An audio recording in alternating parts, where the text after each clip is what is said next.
The Rise and Fall of Idi Amin, a lesson in power and leadership. Ladies and gentlemen, today we gather not to celebrate, but to reflect. Not to glorify, but to understand.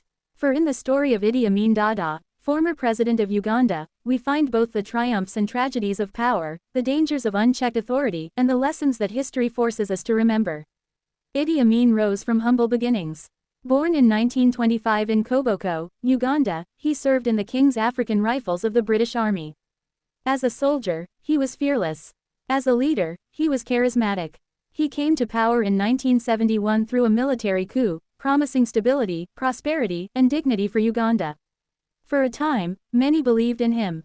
But power without accountability can turn promise into peril.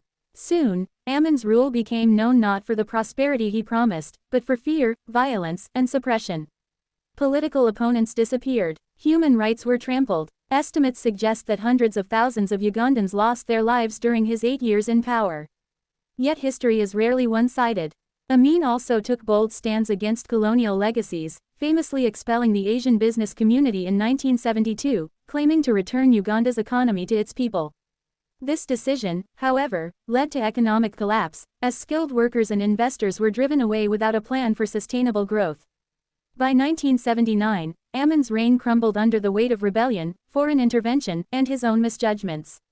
He fled into exile, never to return to power, living his final years far from the nation he once ruled.